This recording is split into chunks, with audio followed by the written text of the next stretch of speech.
que el Ecuador. Sin embargo, las diferencias son increíbles. Hace 30 años este pequeño país decidió que el inglés iba a ser el idioma oficial. Los chinos que se fueron a Singapur decidieron que no iban a utilizar el chino sino el inglés. ¿Qué hubiéramos dicho los inteligentes ecuatorianos? Ah, gringos, ¿cómo vamos a usar ese lenguaje? Por algo hicieron. En 1985 su Producto Interno Bruto por persona era de $8.166. El de sus antiguos amos, Inglaterra, era de 11.237. Pero hace 10 años era mayor que el de Inglaterra y en el 2003 era de $23.000. ¿Saben cuál es el Producto Interno Bruto por persona en el Ecuador? Dividen el total de que se produce en el Ecuador en bienes y servicios, dividen para el número de habitantes y cuánto sacan.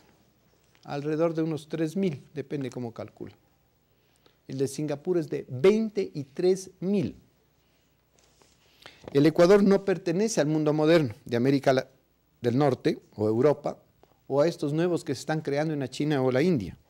El mundo hoy es más humano, tiene menos fronteras o no las tiene. Está dominado por la ciencia y la tecnología, pero nosotros producimos el doble de graduados en abogados, psicólogos, filósofos y escritores, y muy pocos de talla mundial. Necesitamos un cambio radical y urgente, como dice Rodrigo Arboleda, del famoso Media Lab, que ustedes van a escuchar mucho, tal vez, ahí tenemos una persona que trabajaba en el Media Lab, que está en su edificio, Víctor Viteri, del MIT. Estamos fabricando generaciones de diletantes, conversadores de café y no productores de riqueza. Segunda parte, ¿cuál es el camino a la modernidad? ¿Cómo Europa llega a la modernidad? La aclaración, si bien a nosotros aquí sentados en este magnífico salón, en estas magníficas sillas con este precioso panelado,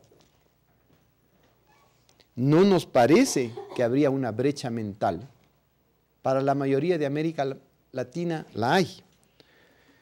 Existimos en un limbo, entre ni siquiera dos realidades, sino varias. Unas antes de Cristo, con lenguaje hablado pero no escrito, si ustedes van hacia el oriente. Otros en el tiempo de Roma, hasta la alta Edad Media del siglo XI, otras atrapadas en los 1340 con la pandemia negra, la famosa bubónica, que acabó con un estimado del 25% de población de la Tierra, o la anterior pandemia en el 540, se llama la pandemia de Justiniano, del 540 al 700, que también aparentemente desaparece un 30% de Europa. Algunos datos llegan hasta el 60% en la una y en la otra. Se dice que en Constantinopla, en la pandemia de Justiniano, morían 5.000 personas al día en Constantinopla. Pero dato curioso, recordarán que se reportó un brote de bubónica aquí en la provincia de Chimborazo hace pocos años. De esa oscura época, luego de la caída de Roma, la plaga de Justiniano y las continuas invasiones de los bárbaros, llegaron calamidades adicionales a Europa, como el crecimiento de la población, que trajo hambrunas, las invasiones de los mongoles a fines del siglo XII, comienzos del XIII, la muerte negra del siglo XIV. Estos y otros efectos causaron cambios profundos en Europa occidental, como la formación de estados políticamente más estables, la aparición de los estados ciudades en Italia, el movimiento de la filosofía de Aristóteles a la filosofía de Platón, y especialmente cambios relacionados con su especialidad, la belleza. Apareció la proyección. Miren que antes todas eran el arte era plano, y apareció la proyección. Cambió la forma de pensar de la gente. Así sale Europa de la época escolástica, donde el conocimiento estaban con los monjes, en los conventos. De fin de la Edad Media, con Aquinas, se construyen las grandes catedrales góticas y comienza lo que se denomina el Renacimiento con la urbanización lenta. La gente empieza a formar pueblos, ciudades. La acumulación de ideas, la acumulación de capital, la acumulación de bienes, porque antes, en el tiempo de la Edad Media, era el noble que tenía las cosas y el resto eran serviles, los esclavos, prácticamente. Es el fin del feudalismo, es decir, el fin del feudalismo, una de las razones para el fin del feudalismo también es el ingreso de la pólvora, el dominio de la fuerza, de la energía que producía la pólvora, que ya podía derrocar castillos, ya podía un servil matar a un noble, ¿no? Hay la posibilidad del retiro a la meditación, a pensar, porque antes no había chance para eso. El escolasticismo se muda a la población no eclesiástica, de la población eclesiástica al mundo común, al ciudadano común. Se estima que para el 1500, para el año 1500, ya habían varios millones de libros.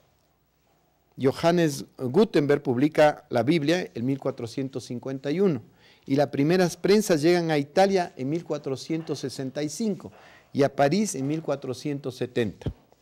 Comienza así una nueva visión del ser humano, separando grandes masas de la mirada inquisidora del noble y de la dictadura del conocimiento del monje. Dante comienza a renacer a los grandes de Grecia y Roma. Es por eso se llama el Renacimiento.